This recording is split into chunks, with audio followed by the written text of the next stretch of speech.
कारण दिलेलं जे दान बाबांनी आहे की जोही कोणी माझ्या शिर्डीला येईल शिर्डी सजाचे लागतील पार करती अपार सर्व त्याजे साईराम बोलो साईराम साईराम बोलो साईराम शिर्डी सजाचे लागतील पार करती अपार सर्व त्याजे साईराम बोलो साईराम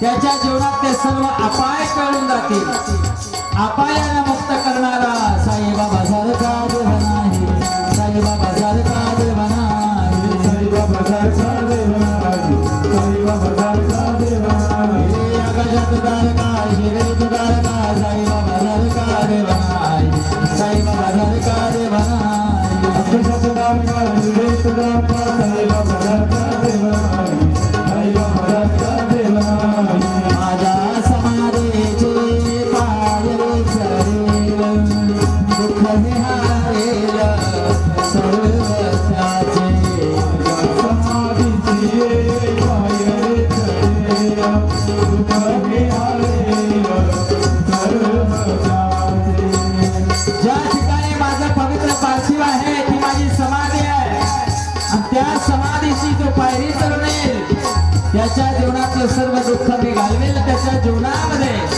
जे सुख आहे त्या सुखाची रेलचेल करेल येणाऱ्या भक्ताला संपूर्ण दुःखातून निवृत्ती करणारा साईबाबा सारखा देव नाही साईबाबा सारखा देव नाही साईबाबा सारखा देव नाही साईबाबा सारखा देव नाही आकाशात तारका शिर्डीत द्वारका साईबाबा सारखा देव नाही साईबाबा सारखा देव नाही आकाशात तारका शिर्डीत द्वारका साईबाबा सारखा देव नाही साईबाबा सारखा देव नाही जरी रे शरीरा गेलो मी टाकून तरी मी झाले ना बरासाठी हे शरीरा गेलो मी टाकून तरी मी झाले ना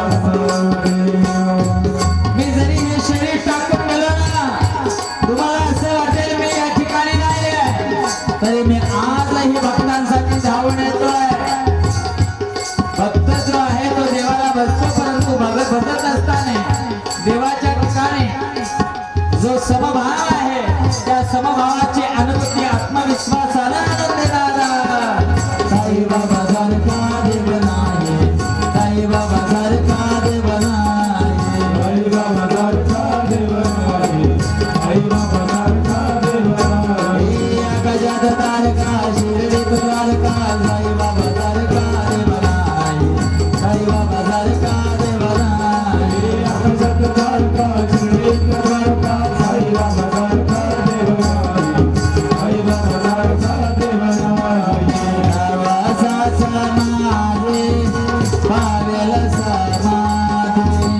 दरादड गोटी माझ्या पायी नवसास माझे पावेल समाधी दरादड गोटी माझ्या पायी मला बदलण्याकरता मी आहे की नाही त्या अस्तित्वाची तुम्हाला जर ओळख करायची असेल तर माझी चाचपणी करा स्वतःच्या अस्तित्वाला परीक्षेमध्ये उतरवणारा साईबाबा सारखा देव नाही साईबाबा सारखा देव नाही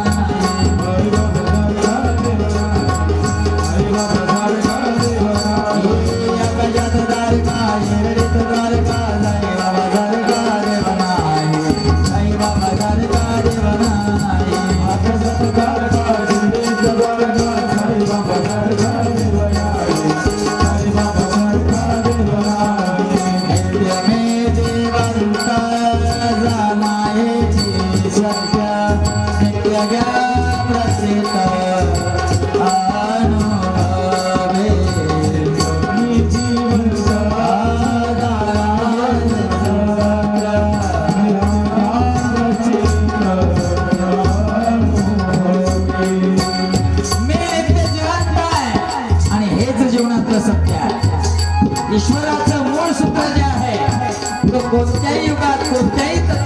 सदोदित आहे. सदोदित असणाऱ्या ईश्वराचा सत्यत्वाचा प्रकाश दाखवणारा साईबाबा सारखा देव नाही. साईबाबा सारखा देव नाही. साईबाबा सारखा देव नाही. साईबाबा सारखा देव नाही. नामाचा आणि वाया गेला दाखवा दाखवा अरे सासोनी.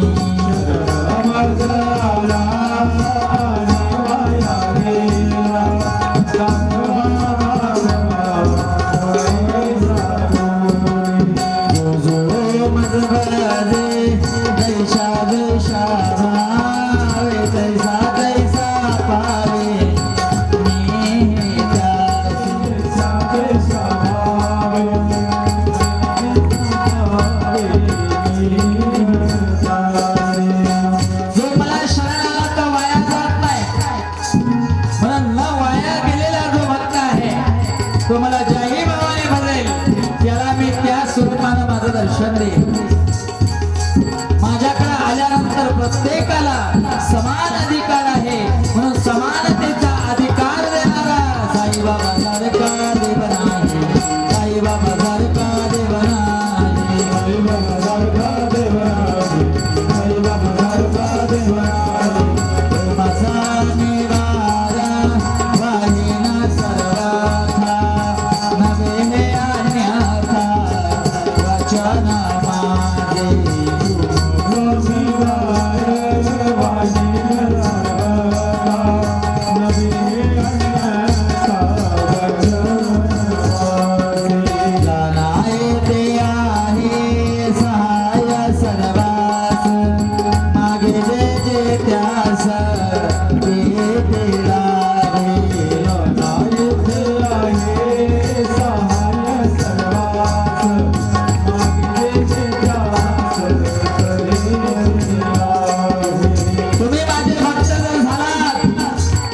तुम्ही तुमचं सर्वस्व माझ्या खांद्यावर घेतो. जबाबदारी माझ्या खांद्यावर घेतो. म्हणून माझ्या दालनात या, माझ्या दरबारात या. जो माझ्या दरबारात आलेला असेल त्याच्या प्रत्येक कार्याला मी सहाय्यक होतोय. त्यानं जे जे मागितलं मी त्याला त्याला देते देईन. बघा भगवंताच्या दरबारात आल्यानंतर जो दरबार आहे त्या दरबाराचं मूळ तत्व जे आहे ते तत्व जगाला दाखवणारा साईबाबा सारखा देव नाही. साईबाबा सारखा देव नाही. साईबाबा सारखा देव नाही. साईबाबा सारखा देव नाही. माझा जो सहारा दयावाचा माई दयाचा निरोणी सर्व काळ. माझा जो सहारा दयावाचा माई दयाचा निरोणी साई म्हणे तोची झाला धन्य झाला जो अनन्य माझ्या राई. साई म्हणे तोची झाला धन्य झाला जो अनन्य माझ्या राई. मला काया म्हणजे शरीर, वाचा म्हणजे वाणी आणि मन म्हणजे अंतःकरण अर्पण करा. जर तुम्ही या सर्व गोष्टी मला अर्पण केल्या तर तुम्ही महाश्रेष्ठ भक्त ठराल. जो कोणी अनन्य भावाने माझ्या चरणाशी लीन झाला त्याला मी आहे याचा अनुभव येईल. मी जिवंत आणि सत्य आहे म्हणून तो मला भजण्याकरता पवित्र आणि पावन असणाऱ्या शिबिरीला येईल आणि आपल्या जीवनामधले सर्व अपाय टाळतील अशा भक्तांना सर्व पद्धतीनं भक्ती, जीवन, व्यवहार, लौकिक, लक्ष्मी, समाधान, शांती या सर्व अंगानं साधर्म्य देणारा साईबाबा सारखा देव नाही.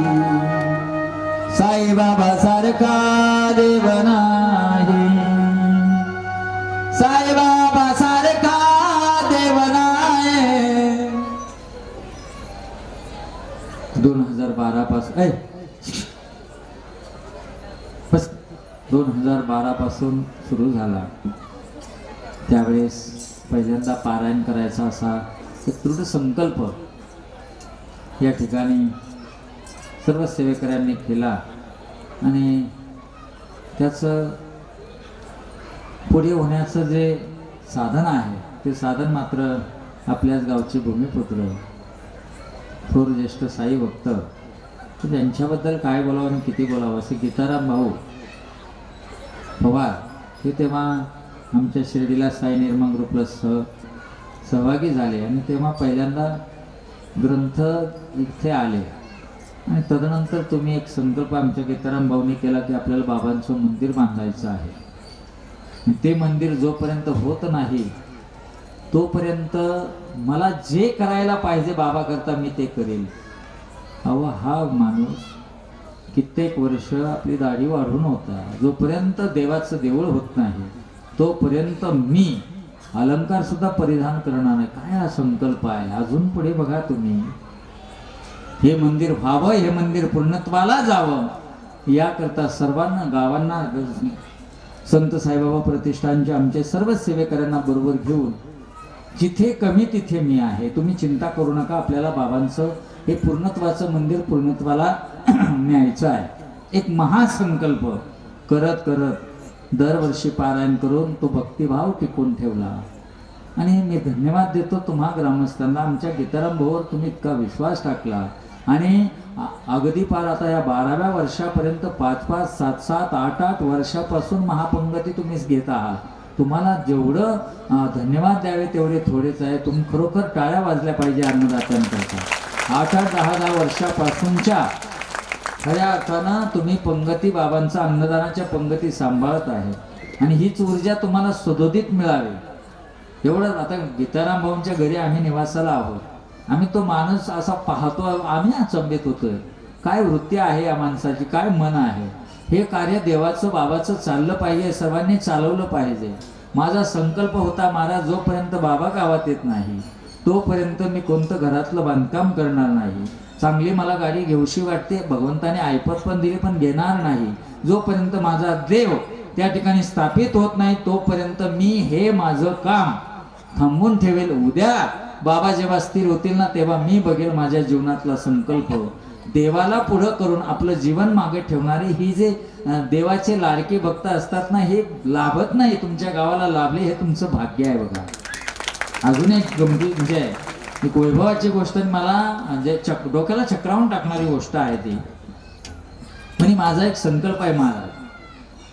जे अन्नदाते आहेत की ज्यांनी इतक्या वर्षापासून हा अन्नदानाचा सेवेचा ठेवा एवढा मोठा वाटा ते उचलतात आहेत, यांना बाबांचा आशीर्वाद म्हणून माझ्याकडून बरं का, वैयक्तिक त्यांच्याकडून बरं का, माझ्याकडनं बाबांचा प्रसाद म्हणून मला काही भेट द्यायचं आहे. मी म्हणलं द्या काय असेल तुमच्या मनावर. म्हणजे मला भेट द्यायची पण मला चांदीची मूर्ती भेट द्यायची नाही. काय चांदीची मूर्ती, ती काय 1 अन 2 भाराची नाही आहे, तब्बल 18 ते 20 भाराची चांदीच्या मूर्त्या आहेत त्या. परंतु मी म्हटलं अहो गीताराम भाऊ एवढा खर्च होऊ दे, माझ्या बाबा करता त्यांना प्रेरणा मिळेल, अजून त्यांच्याकडनं आघाडीत असणारं हे कार्य घडेल. आणि मी सांगतो आता मी जवळजवळ 478 कथा केल्या. म्हणजे महाराष्ट्र असेल, इकडे गुजरात असेल, हरियाणा असेल, पंजाब असेल, इकडे ओरिसा असेल, इकडे कर्नाटक असेल, इकडे तेलंगणा असेल, इकडे आंध्र प्रदेश असेल, खाली तामिळनाडू असेल, केरळ असेल, मी मध्य प्रदेश असेल, या सर्व राज्यात मी फिरलोय. परंतु असा माणूस मी पाहिला नाही तो जो दात्यांना प्रेरणा देण्याकरता जे घडल ते घडल, पण त्या प्रेरणेतनं त्यांचं हे अविरत कार्य असंच चालू राहिलं पाहिजे. मी म्हणलं अहो चांदीचं म्हणजे थोडंसं जास्तच होतंय. ते म्हणाले बाबांच्या मनात जर असं ना सोन्याच्या सुद्धा देऊ, फक्त हे कार्य अखंड चालू राहिलं पाहिजे. एक संकल्प आहे आणि म्हणून मी खरोखर धन्यवाद देतो गीताराम भाऊला आणि आमचे सर्वच संत साईबाबा प्रतिष्ठानचे सर्व सहकारी यांना. आता गीताराम भाऊला धन्यवाद द्यायचे म्हणजे त्या ताईंना धन्यवाद द्यावे लागतील की त्यांनी अगदी 12 ते 15 वर्षापासून या माणसाला या देवाच्या कामाला मोकळं सोडलं नाही का. नाही तर तुम्ही कुठे चालले.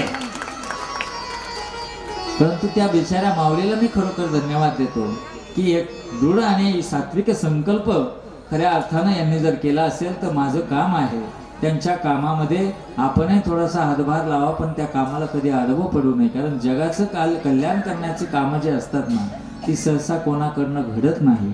असं पवित्र काम तुम्ही केलं. आमच्या सर्वच संत साईबाबा प्रतिष्ठानचे सर्व जे सहकारी आहेत, तो 22-25 जण आहेत, परंतु सर्वांना धन्यवाद. किती काबाड कष्ट घेऊन हा कार्यक्रम अगदी संकल्पित वेळेत आणि जसा योजला आहे तसा तंतोतंत पूर्ण करण्याचा परिघाट या मंडळीने घातला आणि तन मन धनाने अगदी या ठिकाणी आवर्जून हे कार्य करण्याकरता उपस्थित राहून, पर अन्नदान असेल, काही सामान सुमान असेल, काही अनेक बारकावे असतात. या कार्यामध्ये काही सोपं नाही हे कार्य करणं, आणि साईकथा करणं हे तर त्यातल्या त्यात एवढं सोपं काम नाही आहे. व्यापकता खूप मोठी आहे. एक विचार करा, मी 9,500 तास भारतभाऊ साईकथा केल्या. 9,500 तास. त्या अनुभवातनं बाबांनी ही शब्दाची समृद्धी दिली आणि तो निरोप तुमच्यापर्यंत देण्याचं मी काम करतो आहे. पण एक आहे की बाबांनी ही व्यापकता जी आहे ती व्यापकता प्रगल्भतेने वाढवली. बघा, मलेशियाला कथा आहे ऑगस्टमध्ये, डिसेंबरमध्ये सिडनीला ऑस्ट्रेलियाला कथा आहे. हे जे आहे ना, हे बाबांचं वैभव आहे. आणि हे वैभव बाबांचं जिथपर्यंत जिथून आलं ना तिथपर्यंत पोहोचवणं हाच त्यामधला एक उदात्त हेतू आहे. आणि म्हणून हे सर्व तुमच्या कृपा प्रसादाने, खऱ्या अर्थानं तुम्ही श्रोते मायबाप जे आहेत, तुम्ही एवढं बघा, वक्ता केव्हा फुलतो माहिती आहे का? जेव्हा खालचे श्रोत्यांची श्रद्धा त्या वक्त्यावर असते, तेव्हाच त्या वक्त्यांच्या मुखावर सरस्वती येत असते. म्हणून मी तुम्हा सर्वांना परत एकदा धन्यवाद देतो. बोलण्याच्या ओघामध्ये 8 दिवसामध्ये एखादा शब्द तुम्हाला जर वाईट वेगळा वाटला असेल तर मी त्रिवार माफी मागतो. जे काही चांगलं आहे ते संत सज्जनांचं आहे.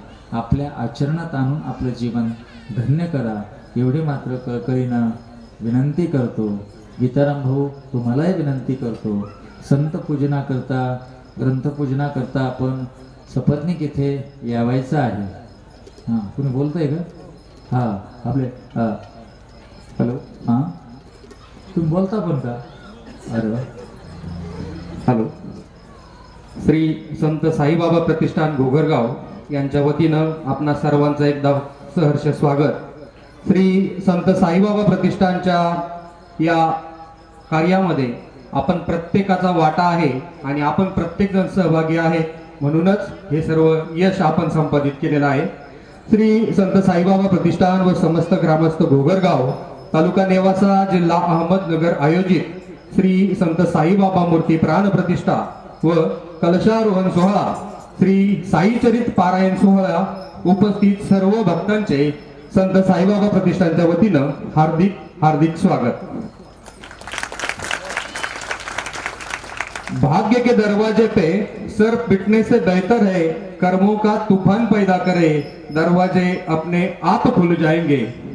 या साईबाबांच्या सुवचनावर काम करून हरिभक्त पारायण विकास महाराज गायकवाड यांनी भारतभर भ्रमंती करून श्री साई कथेच्या माध्यमातून संपूर्ण भारतभर केलेल्या भक्ती प्रसाराबद्दल महाराज आपणा साई भक्त गीताराम पवार पाटील यांच्याकडून एक चांदी धातू निर्मित साई मूर्ती भेट देणार आहोत.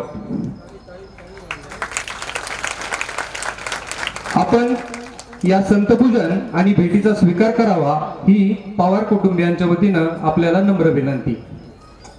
आपण 12 वर्षाच्या या साई प्रवासात मोलाचे सहकार्य केले, असेच भक्ती मार्गात आपण सोबत पाठीशी राहाल अशी आम्ही घोगरगाव वासियांच्या तर्फे आपणास विनंती करतो.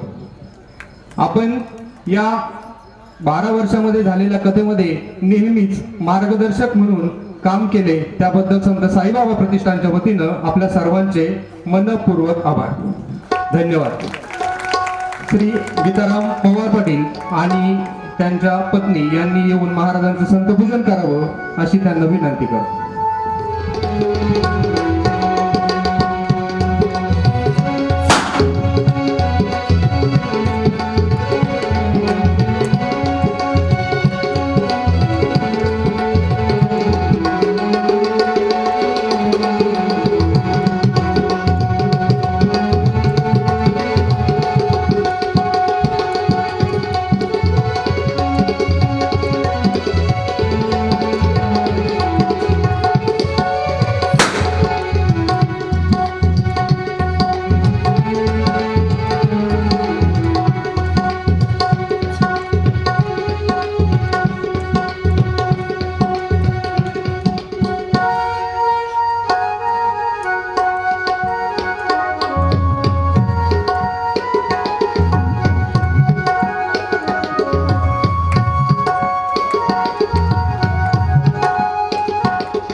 या साईबाबा मूर्ती करता आणि मंदिर करता सुद्धा त्यांचा खारीचा वाटा 20% आहे.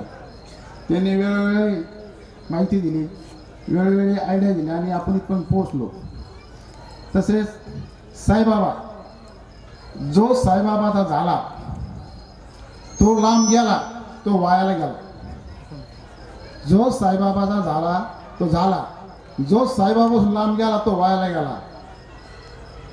मला एवढं सांगण्याची इच्छित आहे, साईबाबा म्हणजे आई आणि बाप. आई आणि बाप, जसं आपण आपल्या मुलाला आई बाप सांभाळतो, मुलांना किती ताण दिला तरी आई वडील टाकून देत नाही, तसंच मला माझ्या बाबांना माझ्यावर एवढे संकट आले धंद्यामध्ये कशामध्ये पण, तरी मला बाबांना सांभाळलं, आजपर्यंत सांभाळलं, इथून पुढे पण सांभाळा.